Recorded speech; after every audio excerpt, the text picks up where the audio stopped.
కరుణించును. పరిశుద్ధ తండ్రి పాపిని కడిగి పవిత్ర పరచుము.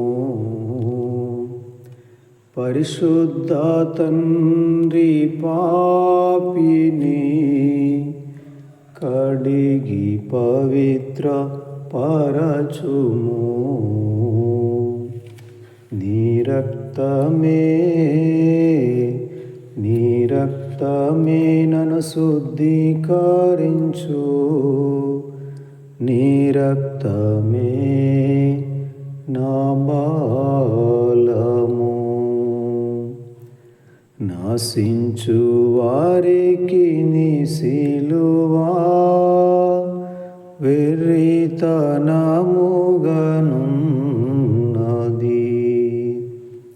రక్షింపబడుచున్న పాపికి దేవుని శక్తి అయ్యున్నది.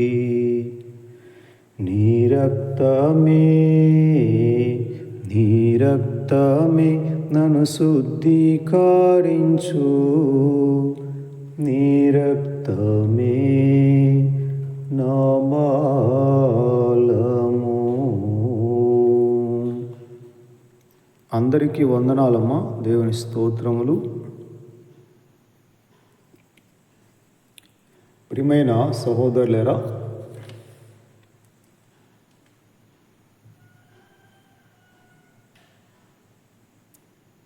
లూకా సువార్త 15వ అధ్యాయంలో చివరి ఉపమానంలో ఎంత మంచి ప్రేమ, అగాపే ప్రేమని మనం చూస్తాం. ఆ తండ్రికి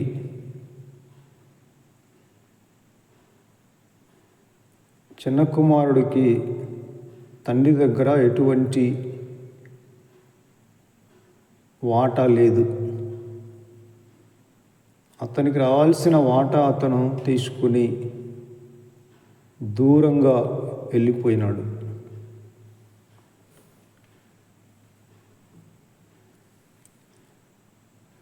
అయినా కూడా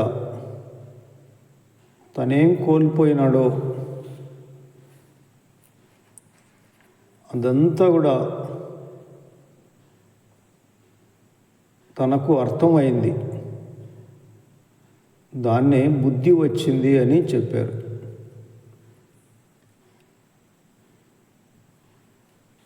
మనకి కష్టాలు వచ్చినప్పుడు, శ్రమలు వచ్చినప్పుడు, బాధలు వచ్చినప్పుడు, రకరకాల తగాదాలు, జగడాలు, వివాదాలు వచ్చినప్పుడు, అసమాధానం వచ్చినప్పుడు, ప్రజలు మన మీద తిరుగుబాటు చేసినప్పుడు, మనల్ని అర్థం చేసుకోనప్పుడు, మనకు బుద్ధి రావాలి. వీటన్నిటికీ కారణం ఏమిటి? నేను చేసిన పొరపాటు ఏమిటి? నాలో ఉన్న లోపాలేమిటి? నేను నేర్చుకునేది ఏమైనా ఉందా? దిద్దుకునేది ఏమైనా ఉందా? మనుషులకు విరోధంగా, దేవునికి విరోధంగా నా పొరపాట్లు ఏమైనా ఉన్నాయా అని మన అంతరంగాన్ని మనమే శోధించుకోవాలి. చిన్న కుమారుడు చేసినది అదే. నాలో తప్పిదం ఏమీ లేదు అనడానికి ఎవరికి అధికారం లేదు. మనకొచ్చే ప్రతి బాధకి, ప్రతి శ్రమకి ప్రభు దగ్గర గొప్ప మేలు ఉంటుంది. మనకేదో ఆయన నేర్పించాలనుకుంటాడు. లేక మనం ఎంతో విశ్వాసంతో ఉన్నామో, మన నమ్మకం ఎంత గొప్పదో సమాజానికి, సాతానికి ప్రత్యక్షంగా చూపించడానికి కొన్ని మనము అనుకొనని పరిస్థితుల గుండా వెళ్ళాల్సి వస్తుంది. ఏ పరిస్థితుల్లో వెళ్ళినా, ఏ మార్గంలో, ఏ దిశగా వెళ్ళినా తప్పు చేసినా, తప్పు చేయకపోయినా శ్రమ అనుభవించాల్సి వస్తే, మరి ముఖ్యంగా పొరపాటేమీ లేకపోయినా శ్రమలో ఉండాల్సి వస్తే దానికి గొప్ప ప్రతిఫలాన్ని ప్రభు కలుగచేస్తాడు. ప్రియమైన సహోదరులారా, శోధన అనేది దేవుడు ఎవరిని శోధించడు. ఆయన కీడు విషయమై శోధింపబడనీయడు. ప్రతి వారు స్వకీయమైన దురాశల వలన మరలు కొల్పి శోధింపబడతారు.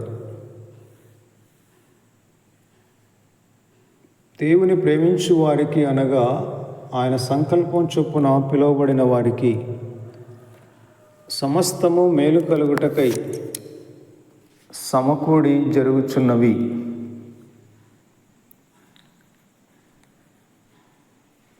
ఎవరైనా శోధించబడుతున్నప్పుడు నన్ను దేవుడు శోధిస్తున్నాడు అనకూడదు.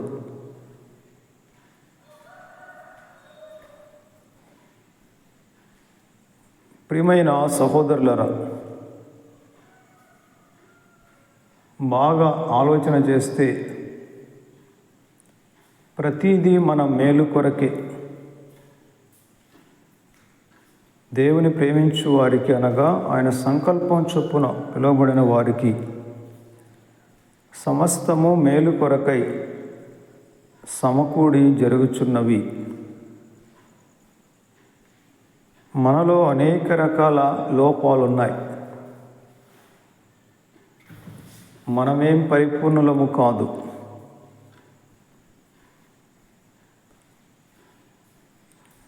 క్రీస్తు స్వారూప్యము మనలో నిర్మించబడటానికి పనికిరాని అనేకమైన గుణాలని మనలో నుండి తీసివేయాలి. అలా తీసివేయాలంటే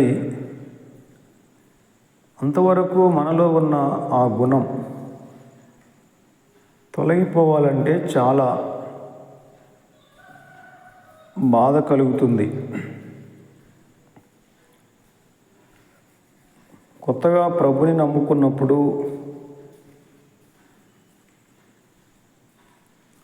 ఎక్కువగా ఏకాంతంగా గడపాలి ప్రభుతో అనేసి ఏకాంత స్థలాన్ని కోరుకునేవాడిని. కానీ అంతవరకు బయట సమాజంతో మమేకమైపోయిన నేను ఒక్కసారిగా ఏకాంతంగా ఉండాలంటే ఏదో పోగొట్టుకున్న మాదిరి పెద్ద బాధ అనిపించేది. అయినా కూడా అరణ్యానికి పరిశుద్ధాత్ముడు ప్రభువుని త్రోసుకొని వెళ్ళినట్టుగా త్రోసుకొని కష్టమైన ఏకాంతంగా ఉంటేనే ఆత్మకు నెమ్మది, సమాధానం. కాబట్టి 19 ఏళ్ళుగా వాళ్ళందరితో ఉన్న సహవాసాన్ని మిస్ అయిపోతున్నాను. వాళ్ళందరికీ దూరంగా ఏకాంతంగా స్థలంలో ఉండాలంటే, మౌనంగా ఉండాలంటే ఏదో పోగొట్టుకున్న మాదిరి అంత బాధ అనిపించేది. కానీ ఆత్మలో ప్రభు సన్నిధి కొరకు దాహం. అందుకే ఇంకా ఒక పక్క బాధపడుతూనే ఏకాంతంగా అది వరకు ఉన్న సహవాసాన్ని, ఆ తోటి పిల్లలతో కలిసి ఉండటాన్ని దూరం చేసుకున్నాను. క్రమక్రమంగా ప్రభుతో మమేకమై ఆయన సన్నిధిలో సాగిలపడి జీవించేవాడిని. ఇప్పుడు ఆటోమేటికల్గా ఆయన సన్నిధికి నాకు తెలియకుండానే నేను త్రోసుకొని వెళ్ళిపోబడతాను. దావీదు యుద్ధమునందు ప్రవీణుడు,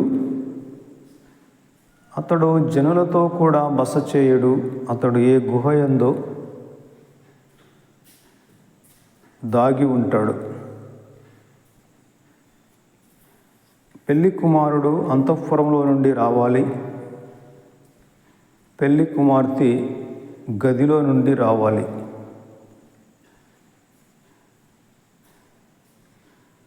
అందుకే ప్రియమైన సహోదరులరా, ప్రజలతో అసలు కలవకూడదు అని కాదు, అయితే లోకంలో మనం ఉన్నాము,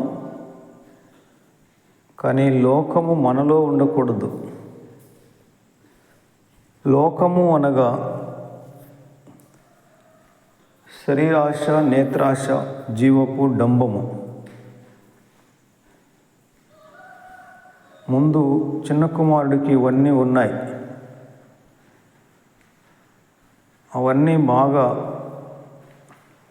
అనుభవించాలి అనుకున్నాడు.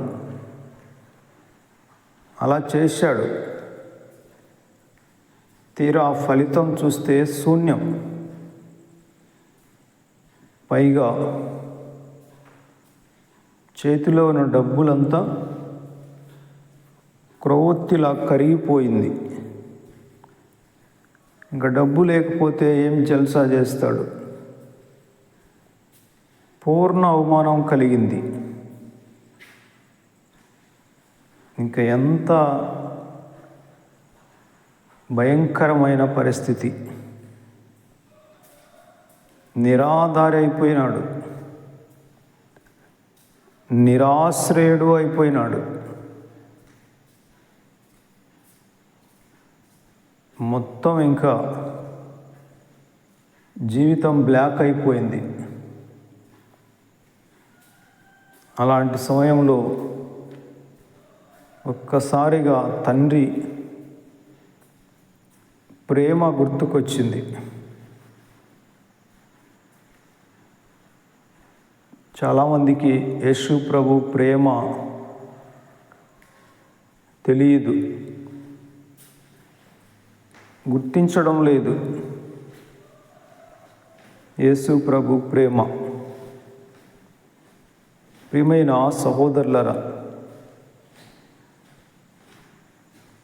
నా యందు ఏ దుర్నీతి ఉందని మీరు నన్ను విడిచి వెళ్ళిపోయినారు అని ఇర్మియా ద్వారా ఆయన మాట్లాడతాడు. నన్ను విడిచిపెట్టాలని మీకు ఎలా అనిపించింది? నాలో ఏ దుర్నీతి ఉంది అని అంటాడు.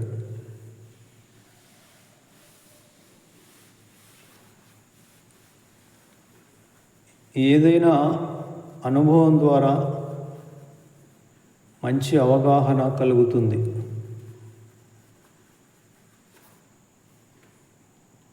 బుద్ధి రావాలి, జ్ఞానోదయం కలగాలి. అనేక లోపాలు ఉన్నాయి.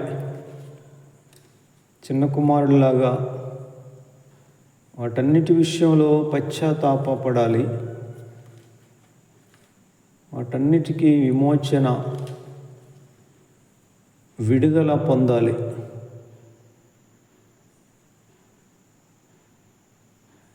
లోతుగా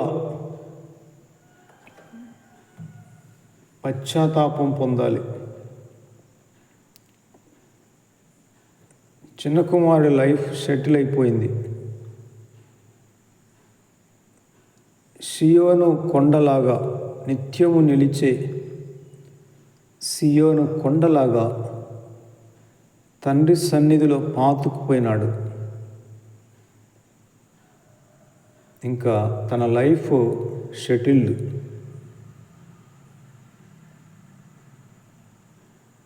మనల్ని చూసినప్పుడు సమాజంలో ఉన్న మనుషులు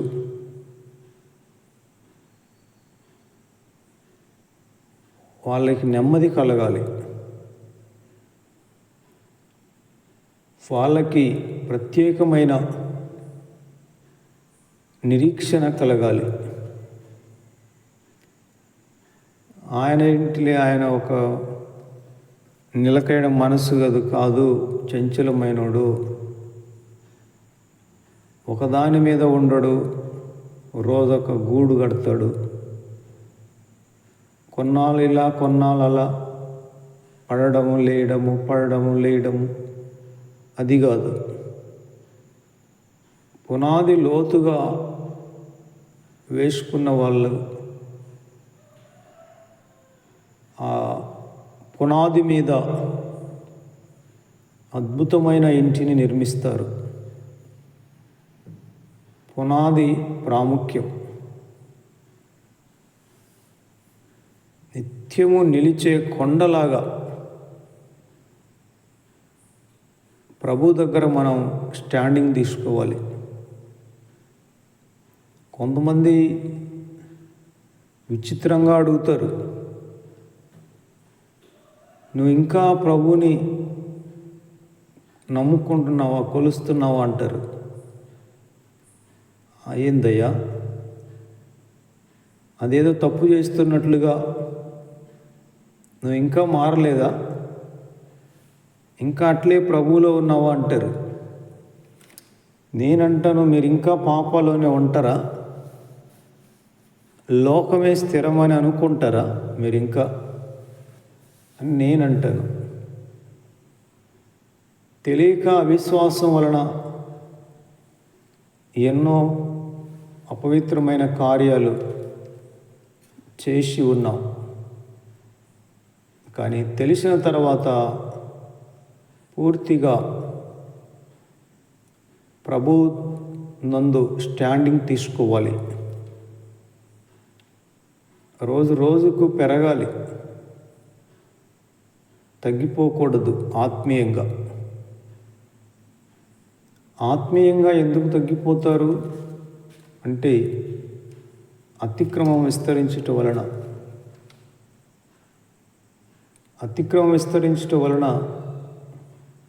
అక్రమం విస్తరిస్తే అనేకుల ప్రేమ చల్లారిపోతుంది. ఎవరు ఆత్మీయంగా తగ్గిపోతారు, నిరసించిపోతారు అంటే వారిలో అక్రమం విస్తరించింది. పైకి అలా ఉన్నారు, కానీ లోపల అక్రమం గూడు కట్టుకున్నది. అక్రమం చేయవారలారా, నా యుద్ధ నుండి పోండి, మీరెవరో నాకు తెలియదు, మిమ్మల్ని ఎప్పుడే కానీ ఎరగను అంటాడు. అది చాలా ఘోరం. అక్రమం అంటే ఎంతసేపు వాళ్ళ ఆలోచన జరగాలి, వాళ్ళు అనుకున్నట్టు జరగాలి, వాళ్ళ చిత్తం జరగాలి, వారి ఇష్టం జరగాలి, వాళ్ళ కోరిక అచ్చు గుద్దినట్టుగా జరగాలి. దీంట్లో ఏమి తేడా వచ్చినా వాళ్ళ ముఖాలు మాడిపోతాయి. ఇలాంటి వాళ్ళే అక్రమం చేయవారు. మనము ప్రభువుని వాడుకోకూడదు, మనల్ని ప్రభువు వాడుకోవాలి.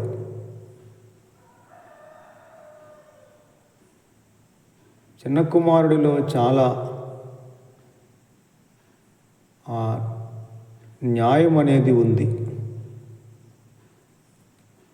తండ్రి దగ్గర ఎక్స్ట్రా ఆస్తి తీసుకోలేదు. నాకు వచ్చు భాగాన్ని ఇమ్ము అని చెప్పాడు. తన భాగాన్ని అంతా కూడా ఖర్చు పెట్టినాడు, పాడు చేసినాడు. ఇప్పుడు దాన్ని మార్పులేని పెద్ద కుమారుడు తండ్రి దగ్గర అడుగుతున్నాడు,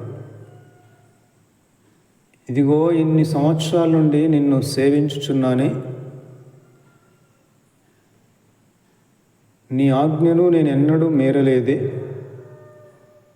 అయినను నా స్నేహితులతో సంతోషపడినట్లుగా నీవు నాకెన్నడూ ఒక మేకపిల్లనైనా ఇయ్యలేదు. ఇది అతని పిటిషన్ పెట్టాడు తమ్ముడి మీద.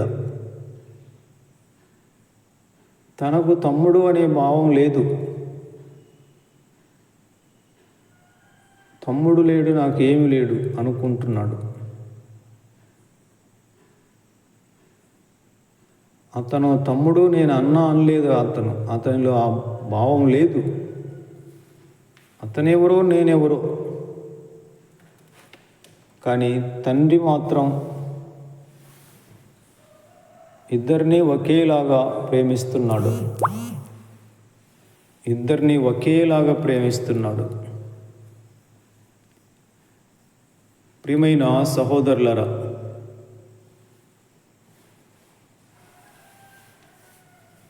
తమ్ముడి మీద రిపోర్ట్ ఇస్తున్నాడు, తమ్ముడిని నిందిస్తున్నాడు. తమ్ముడితో నీకేం పనయ్యా? నీ లోపాలు చాలా ఉన్నాయి. ఎదుటివాని మీద వేలు చూపిస్తే నీ వైపు 4 వేలు చూపిస్తున్నాయి. పోటీ వారితో మనకేం పని? వాళ్ళ తప్పులు మనకెందుకు? తీర్పు తీర్చకుడి, అప్పుడు మిమ్మల్ని గురించి తీర్పు తీర్చబడదు. ఒకవేళ మనకు చేతనైతే ఎటువంటి వారికైనా తండ్రి ప్రేమను కనపరిచేవారిగా ఉండాలి. కానీ ఎవరిని ఎగతాళిగా, తృణీకారంగా వాళ్ళ మనస్సుని గాయపరచకూడదు. ప్రేమగా వారిని ఒక బాధ్యత కలిగిన దేవుని మనిషిగా వారికి వివరంగా చెప్పడంలో తప్పు లేదు, ప్రతిమాలుకున్నట్టు. అంతేగాని వాళ్ళని తీర్పు తీర్చకూడదు. చాలామంది పెద్ద కుమారుడిలాగా మేము ఎంత మంచిగా ఉన్నా, ఎంత నీతిగా ఉన్నా, మాకు ఇన్ని ఆ కష్టాలు, మాకే రావాలనా ఈ రోగము, మాకే రావాలా ఈ శ్రమ, మాకే రావాలనా ఈ బాధ అనుకుంటుంటారు. వాళ్ళలో ఎటువంటి నీతి లేదు, దేవుని భయం లేదు. అయినా వాళ్ళకే బాగా జరుగుతుంది అని ఎప్పుడు తోటి వారి మీద పడి ఏడుస్తుంటారు. చిన్న కుమారుడికి తండ్రి అంత అభిమానాన్ని, కనికరాన్ని, ఆధిక్యతను ఇచ్చాడనే సంగతి పెద్ద కుమారుడికి నచ్చలేదు. అతనిలో అసూయ, ద్వేషం, స్వార్థం, పక్షపాతం చెలరేగుతున్నాయి. తండ్రితో ఎంత కక్కుర్తిగా మాట్లాడుతున్నాడో చూడండి. నీ ఆస్తిని వేశ్యలతో తినివేసినా ఈ నీ కుమారుడు రాగానే వీని కొరకు క్రొవిన పశువును వధించితివి. మార్పు పొందిన చిన్న కుమారుడు ఏం మాట్లాడలేదు. అన్న ఇలాగా నా గురించి తండ్రి దగ్గర వాదులాడుతున్నాడు అని అనుకుంటున్నాడు, చూస్తున్నాడు, కానీ ఏం మాట్లాడలేదు, మౌనంగా ఉన్నాడు. ప్రభు దగ్గర మనం ఏం మాట్లాడేదానికి లేదు. మనం ఎంతసేపు ఆయన కనికరము, ఆయన కృప, ఆయన దయ, ఆయనే చూసుకుంటాడు. మనం ఏం మాట్లాడడానికి లేదు.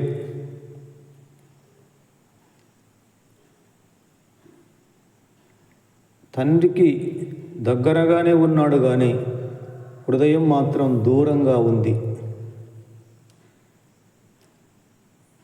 హృదయం మాత్రం దూరంగా ఉంది.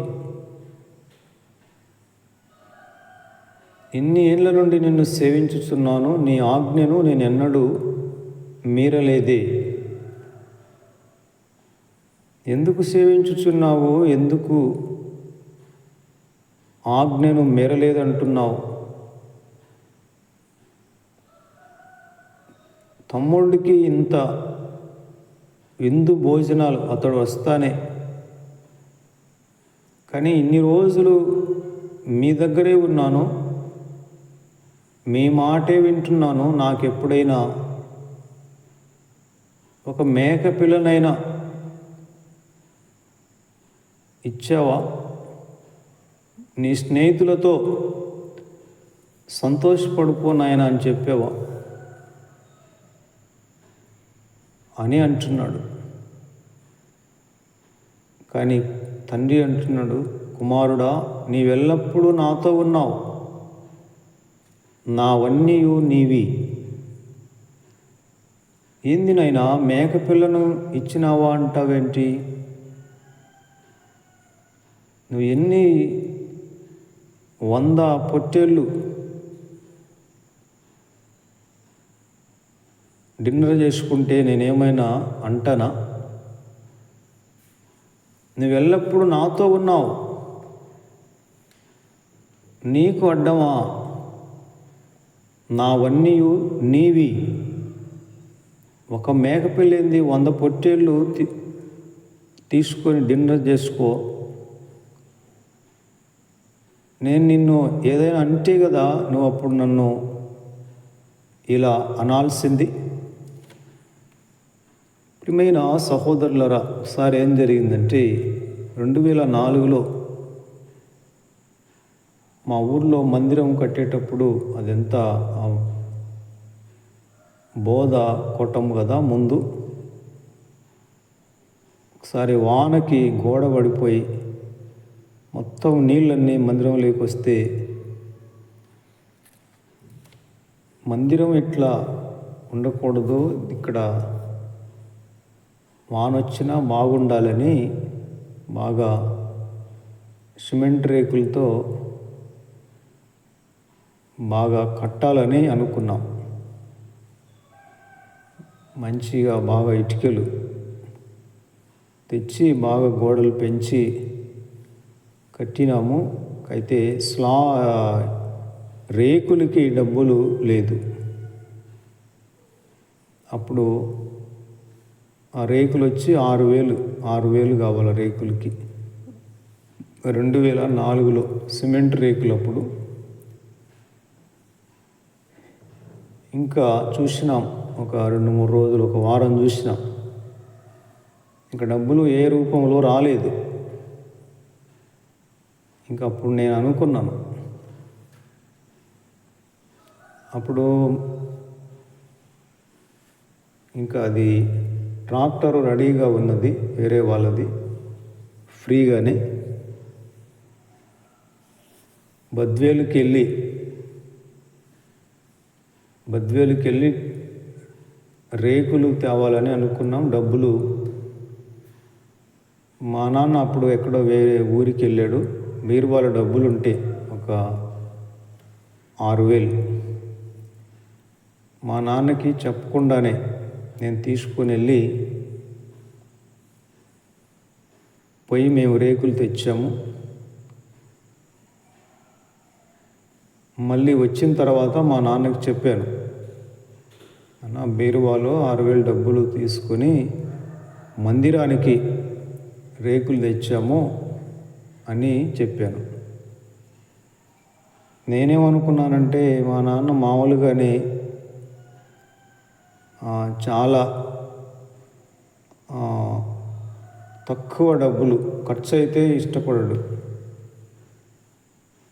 అందుకని ఏమన్నా అంటాడేమో, సరే ఏమన్నా అన్నీలే, మందిరాన్ని నిలబెట్టినాము కదా అనే ఒక తృప్తి నాకుంది. మళ్ళీ రోజు వచ్చాడు, వేరే ఊరికి వెళ్ళి అప్పుడు చెప్పాను. అయితే నేను అనుకున్నట్లుగా మా నాన్న ఏం అనలేదు, మౌనంగా ఉన్నాడు. అయితే వానలే తీసుకుంటే వానలే అన్నాడు. ఇదేంది, ఇలాంటి స్వభావాన్ని నేను ఎప్పుడు చూడలేదే. అప్పుడు నాకు వెంటనే ఈ పెద్ద కుమారుడుతో తండ్రి అన్న మాట గుర్తుకొచ్చింది. నువ్వు ఎల్లప్పుడూ నాతో కూడా ఉన్నావు, నావన్నీ నీవే. అంటే నేను మామూలుగా మా నాన్నని ఎప్పుడు నాకు అది కావాలా ఇది కావాలా అని ఎప్పుడు నేను పీడించను. పని చేస్తాను, చిన్నప్పటి నుంచి ఇంటి దగ్గరే ఉన్నాను. మరి మా నాన్న అప్పుడు నన్ను ఏం అనలేకపోయినాడు. ఎందుకంటే నాకు తినే హక్కు ఉంది. పని చేస్తున్నాను కాబట్టి, పొలం పని, తండ్రికి చేదోడు ఉంటున్నాను కాబట్టి నాకు ఆ హక్కు ఉంది అని నన్ను ఏమి అనలేకపోయినాడు. అప్పుడు నాకు ఈ మాట గుర్తుకొచ్చింది. తీసుకొని తింటే తండ్రి ఏమంటాడు? పని చేసేవాళ్ళు తినే హక్కు ఉంది. ఇప్పుడు చిన్న కుమారుడికి స్వతహాగా తీసుకునే హక్కు లేదు. ఎందుకంటే తను పని చేయలేదు, తన భాగమంతా పాడు చేసుకున్నాడు కాబట్టి.